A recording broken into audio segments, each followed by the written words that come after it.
L'entrepôt du bricolage, filiale du groupe Samsé, vous présente Si on parlait.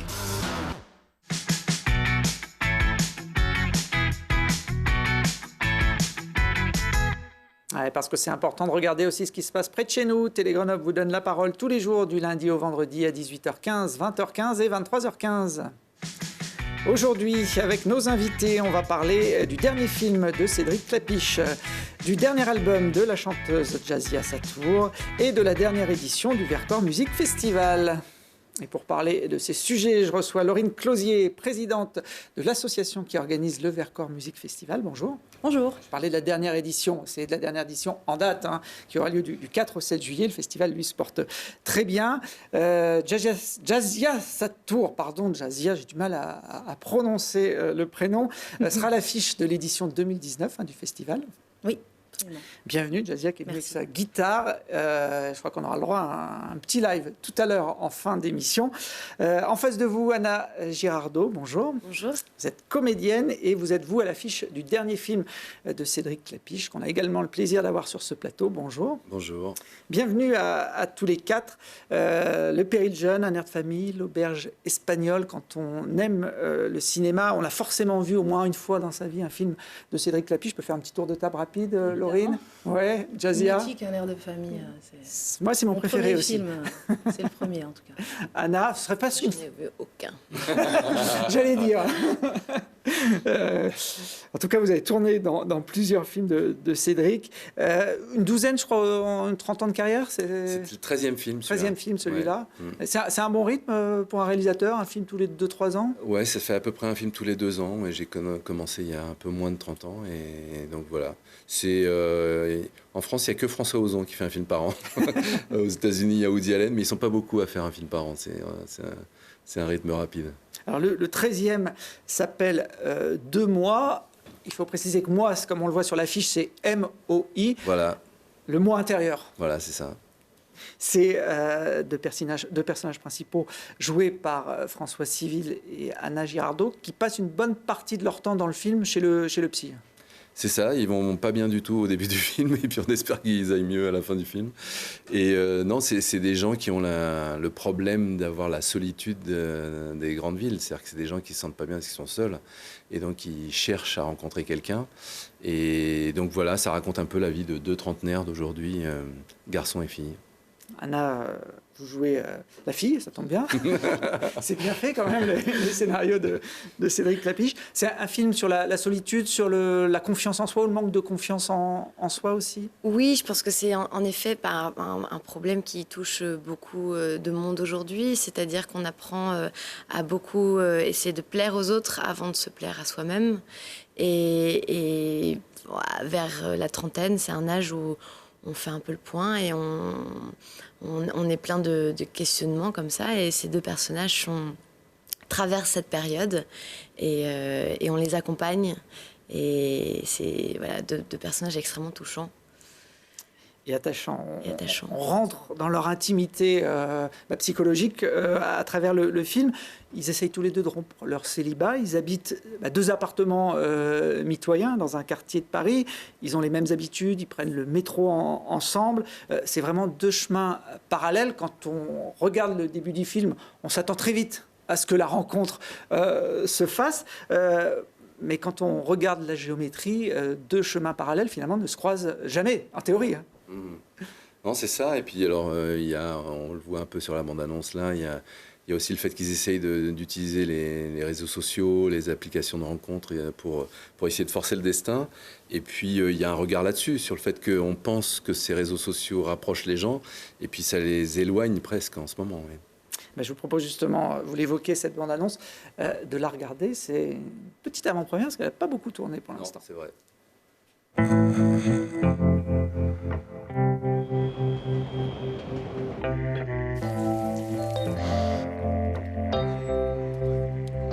Bonjour. J'ai un problème de sommeil. J'ai un problème de sommeil en ce moment. Je dors tout le temps. Je dors pas bien du tout.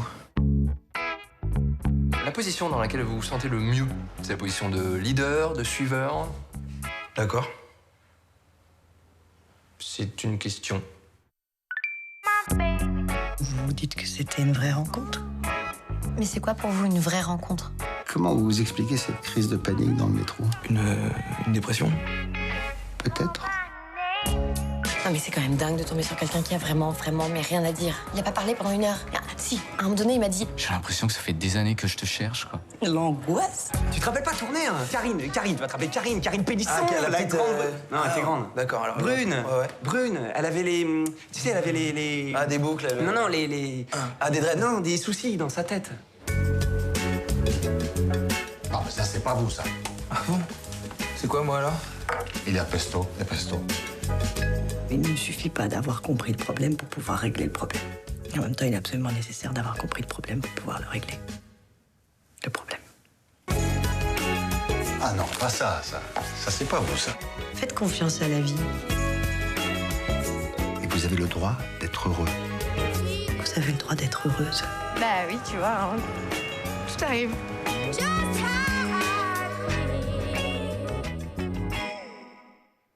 À 2 mois, sorti en salle le 11 septembre, dans 2 mois, mais avec un S, pour le coup. On le voit sur cette bande-annonce, ça a été tourné à Paris. C'est une ville que vous aimez mettre en scène.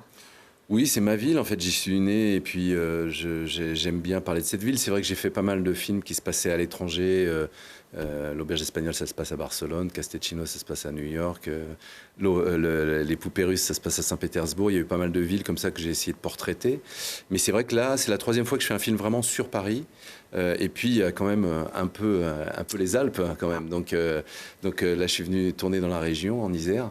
Et ça se voit pas dans la bande-annonce, mais il y a des séquences assez importantes parce que le personnage de François Civil il est originaire de chez nous. Il est originaire. Il a sa famille, en tout cas, dans une vallée du massif de Loisan, où vous êtes effectivement allé tourner quelques scènes. Là, on n'est plus du tout dans l'univers urbain. Non, mais ça raconte le fait qu'à Paris, il y a beaucoup de gens qui viennent de province. Ils sont déracinés. Et justement, il raconte beaucoup le fait qu'ils vivent d'autant plus la solitude que quand ils arrivent à Paris, ils connaissent peu de gens, quoi. Et donc, du coup, le personnage de François Civil a vraiment ça. C'est quelqu'un qui est habitué à un petit village de montagne et qui, en arrivant à Paris, il est d'autant plus seul que le personnage de Anna qui est un peu plus intégré dans la ville, disons. Oui, elle a ses copines, elle a son univers près d'elle. On y parle, Anna, de réseaux sociaux, de psy, de confiance en soi, de trouver sa place dans la société. Ce sont des thématiques qui sont dans l'air du temps?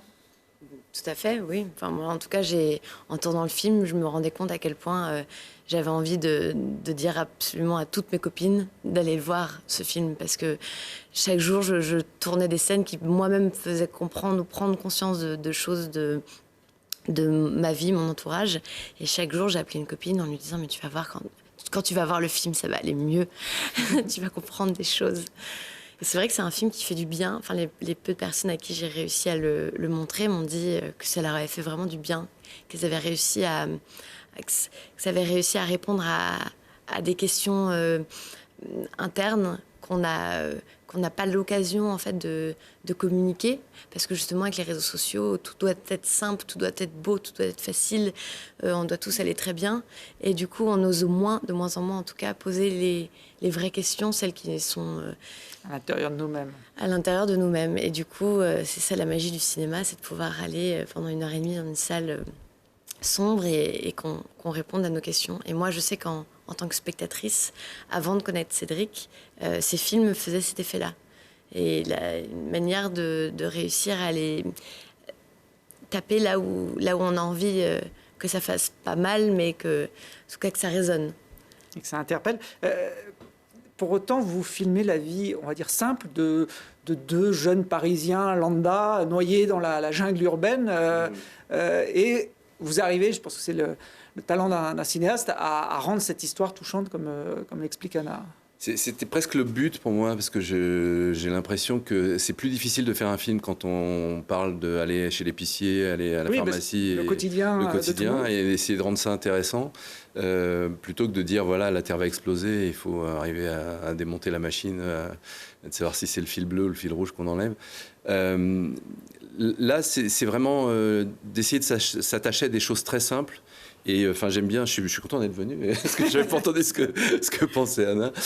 C'est le fait que, effectivement, c'est le but, c'est de montrer ce qu'on cache. Et c'est vrai qu'on vit dans une époque où il y a beaucoup d'images, on montre beaucoup sur Instagram, sur Facebook, on montre soi-disant sa vie privée, puis en fait, on montre tout ce qu'on peut montrer, et puis on essaye de cacher tout ce qu'il ne faut pas montrer.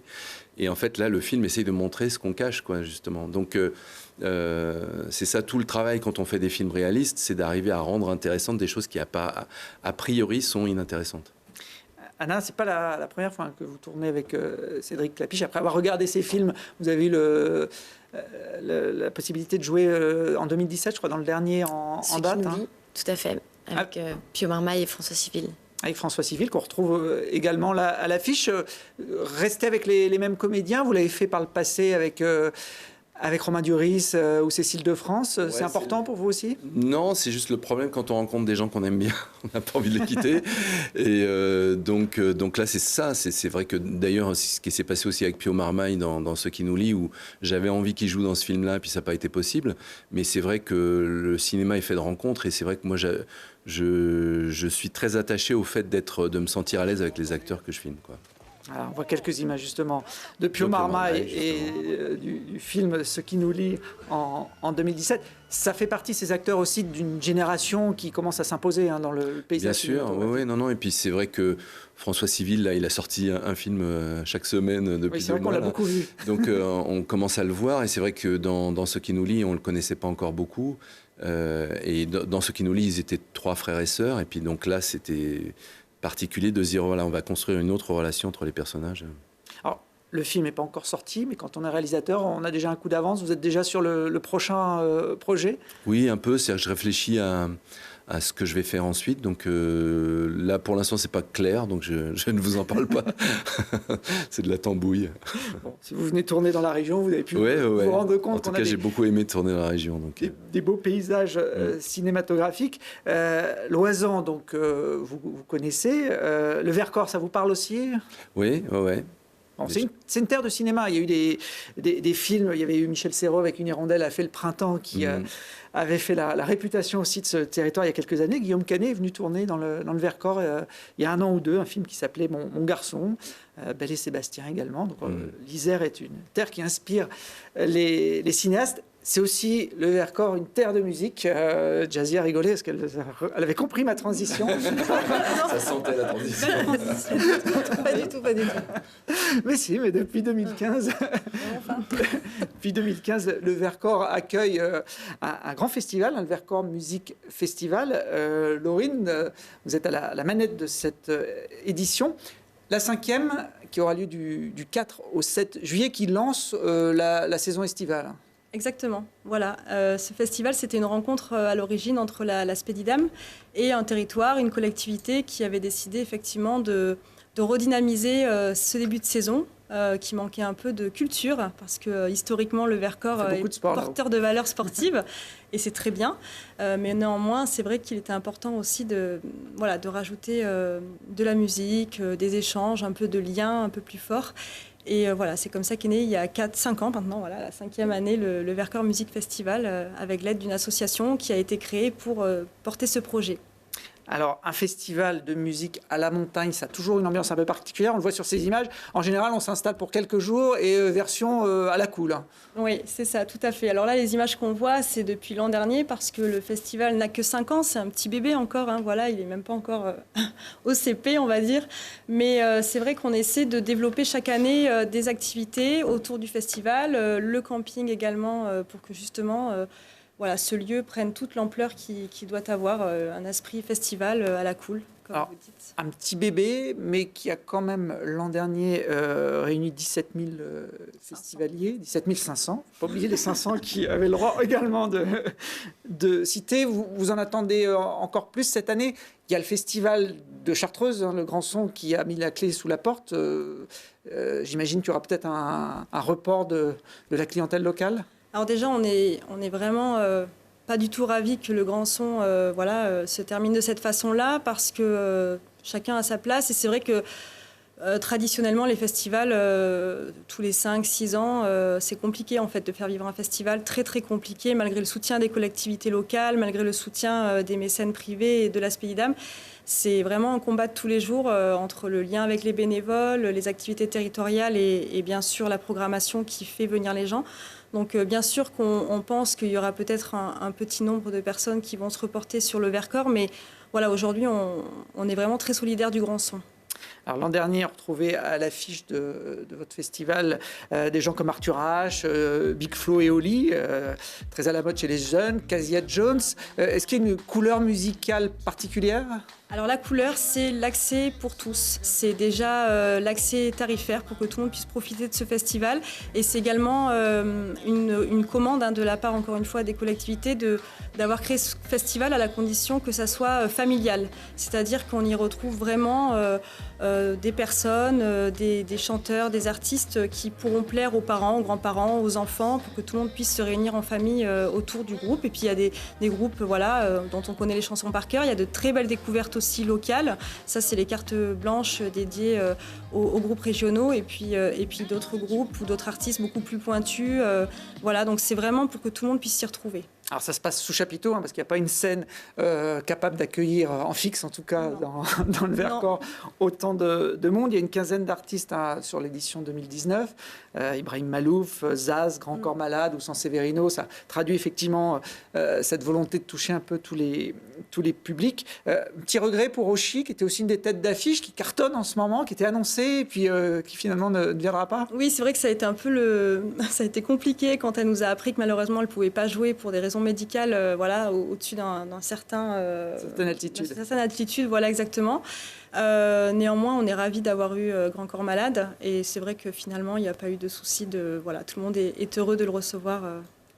Voilà. Jazia, pas de problème d'altitude pour chanter? Non, moi j'ai pas de problème. Une grenobloise qui pourrait pas chanter au-dessus de 1000 mètres. J'aurais pu, je suis plutôt méditerranéenne au départ. C'est vrai que vous êtes originaire, vous êtes même née en Algérie. Oui, mais ça va, ça reste dans mes cordes. C'est un festival que vous connaissez bien, vous avez déjà participé à Pour y avoir participé d'une manière assez originale il y a 2 ans, ouais. Donc ça m'a laissé un souvenir indélébile. C'est-à-dire Il y a eu une annulation, en fait, le soir de notre passage. Il y a eu des intempéries terribles, donc il y a eu une annulation. Et on s'est rabattu sur un gymnase avec le public et on a chanté a cappella. Et ça a laissé un petit souvenir sympa. Un total impro, alors. Ouais, total impro. Et je tiens à préciser que Jazia n'était pas obligée de jouer. Et elle a quand même dit, allez, j'y vais. Donc guitare-voix en impro, ça a été un vrai beau souvenir pour les bénévoles et tout le public. Bravo. Merci. On aborde un festival différemment qu'un concert classique. En général, le public n'est pas forcément venu spécialement pour écouter les artistes. Ça change quelque chose ?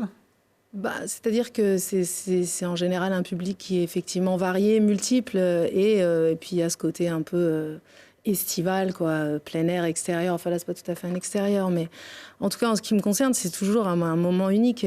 La scène, c'est un petit peu la récompense ultime de la musique. Donc, c'est vraiment des moments qu'on adore et qu'on apprécie de plus en plus cette année. Bon, puis Laurine le disait, on est dans le Vercors, c'est une terre sportive. Il y a donc des animations qui sont proposées aux festivaliers pendant toute la durée de l'événement. Et on peut même se tester au ski, au saut à ski. Saut à ski, exactement. Parce qu'on peut pratiquer le saut à ski l'été également, avec le synthétique qu'on voit sur les images. Et l'idée de créer ce summer camp, en fait, c'était vraiment de se dire, OK, les festivaliers viennent sur le Vercors pour profiter d'un concert en plein air avec vraiment un décor de cinéma, pour le coup, magnifique. Mais c'est vrai que l'idée, c'était aussi de montrer aux gens qu'on pouvait venir l'hiver, l'été, le printemps, l'automne, pour bénéficier de toutes les activités qu'il y a sur le Vercors. Vous avez testé la luge sur rail, Jazia ? Je ne sais pas si je vais oser ça. Il faut quand même avoir du cran. Bon, c'est sécurisé normalement. Mais ça vous tente, vous êtes sportif, vous, Cédric ? Ouais, moi j'aime bien ce genre de choses. Les parcours acrobatiques, se faire un peu de les acrobranches en tout cas, ouais. Non. Ça vient peut-être de votre passé de perchiste, parce que ça on le sait moins. Dans votre parcours de réalisateur, vous avez été perchiste quand vous étiez jeune. Et là on voit un documentaire que vous avez réalisé il y a quelques années sur notre star de la perche actuelle, Renaud Lavillenie. Vous étiez là le bonjour au bon moment. Ouais, en fait, c'est même les premières images que j'ai fait de lui, c'est quand il a passé le record du monde, 5,66 m. 6,16 m, pardon. Ouais, et c'était assez incroyable comme moment, parce que c'était vraiment le premier jour où je le filmais, donc je me suis dit, bon, j'ai bien fait. Donc, non, c'était incroyable de filmer ça, ouais. Bon, je crois que c'était une des plus grosses émotions de votre de ma carrière. vie, oui, parce qu'en plus, j'étais derrière la caméra. Et j'ai failli pas pouvoir filmer, tellement j'étais ému. Enfin, donc c'était assez bizarre comme. Et puis là, on ne peut pas refaire la prise. Non, voilà. C'est difficile de lui demander de repartir. Jazia, vous serez, non pas en soi à la perche ni sur les rails, mais sur scène le vendredi soir. Il y a un autre groupe que vous connaissez bien dans la programmation qui sera également à l'affiche de l'édition 2019. Hein, c'est la Gnawa Diffusion. Oui, Gnawa Diffusion, oui. C'est avec eux que vous avez fait vos premières gammes? Oui, c'est avec eux que j'ai commencé vraiment à tourner à un niveau, disons, professionnel, quoi. Donc, que je suis partie sur la route et que j'ai fait vraiment du studio en premier, entre autres. Enfin, j'étais assez jeune quand même. Ouais. C'était une belle expérience. Vous étiez très jeune. Après, il y a eu une expérience de groupe avec le MIG qui... dans les années 2000, fonctionnait plutôt bien. Et puis, depuis 8 ans, vous êtes en solo, carrière solo. C'est ça. Et vous avez sorti, là, il y a quelques mois, votre troisième album. Deuxième, oui, on va dire, puisqu'il y a eu un 6 titres, mais enfin, peu importe, on va pas chipoter. C'est vrai qu'on compte album à partir de 10. Oui, c'est vrai. Votre troisième disque, alors, on va dire. Oui, c'est ça. Je ne sais pas si le mot est encore utilisé de nos jours. Non, c'est ça. Aswat, oui. Aswat. Ça veut dire quoi, Aswat? Aswat, ça veut dire des voix. C'est des voix indéterminées, on va dire.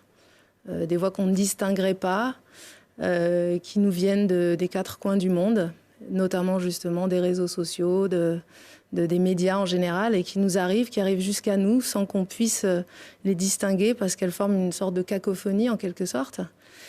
Et du coup, cet album s'ouvre sur une chanson qui s'appelle La Mélodie des vents. Et cette mélodie parle de ces voix multiples qui ensuite se distinguent, en tout cas leur histoire, à travers cet album, à travers les chansons. Et donc... ces chansons parlent du thème de l'exil, de la dépossession, des déplacements, en fait, d'histoire humaine. Et en quelque sorte, ces voix-là deviennent d'un coup audibles, disons au cas par cas. Elles racontent chacune leur histoire. C'est un peu l'idée. On va d'ailleurs écouter votre voix dans cet petit extrait de cette Mélodie des vents. Je l'ai dit en français parce que je maîtrise moins bien l'arabe.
Extrait de Negmat Eria. Très bien, Negmat Eria. Merci. Toutes les chansons sont en arabe. Je le disais, vous avez grandi à Alger avant de venir à Grenoble. C'était un choix d'écrire dans votre langue natale? En fait, évidemment, j'ai toujours chanté en arabe depuis l'époque de MIG, et puis je travaille avec un parolier qui écrit mes textes depuis le début, en fait. Mais ayant déjà mélangé par le passé l'arabe, l'anglais et parfois même le français, c'est vrai que ça faisait quelques années que je rêvais de faire un album vraiment chanté en arabe, et en arabe algérien en plus, en l'occurrence.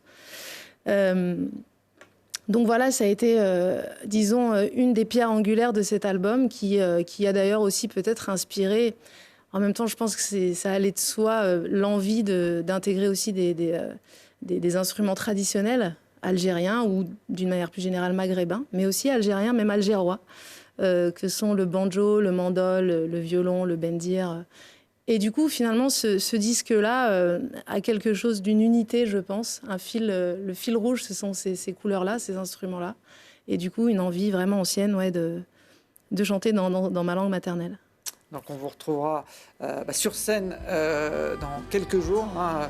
C'est le vendredi soir, dans le cadre reposant, méditant presque, du ressortissant du plateau du Vercors. Il y a d'autres dates de prévues avec cet album Oui, il y a pas mal de concerts. On est sur une belle tournée sur l'été et sur la suite aussi. Donc on a un accueil plutôt positif.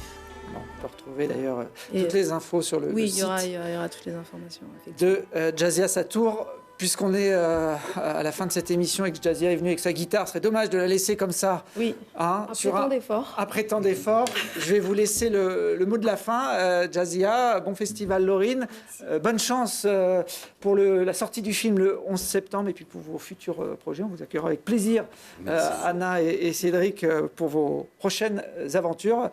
On se quitte avec Jazia Satour. Alors, c'est une chanson qui s'appelle Ida, qui parle de la dépossession des terres, de sorte qu'on devient étranger dans son propre pays. Et donc, c'est une chanson qui parle du peuple palestinien qui vit cette situation au quotidien. إذا اختفت عنك الوريان غابت المراعي والقطعان اللي كان دار الأيام إذا حجبت الجدران إذا اختفت الوريان غابت المراعي والقطعان اللي كان دار الأيام إذا حجبت الجدران تحن إلى أرضك وانت قريب وتصير في بلادك غريب تصير غريب بلادك غريب تحن إلى أرضك وانت قريب وتصير في بلادك غريب في أرضك وبلادك في غردور بلاد غريب أي تصير في غريب في غردور بلاد غريب أي تصير في غريب إذا تهدمت ديار ومع طاحت الشجار هي وسكانها الضياع إذا حياتك الأخبار إذا تهدمت ديار ومع طاحت الشجار هي وسكانها الضياع إذا حياتك الأخبار تحن إلى أرضك وانت قريب وتصير في بلادك غريب تصير غريب في بلادك غريب تحن إلى أرضك وانت قريب وتصير في بلادك غريب في أرضك وبلادك في غردور بلاد تحن إلى أرضك وانت قريب وتصير في بلادك غريب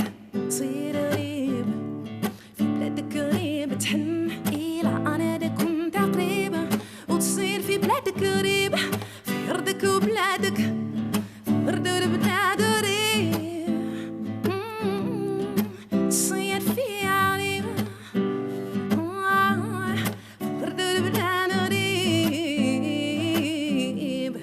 تصير في غريب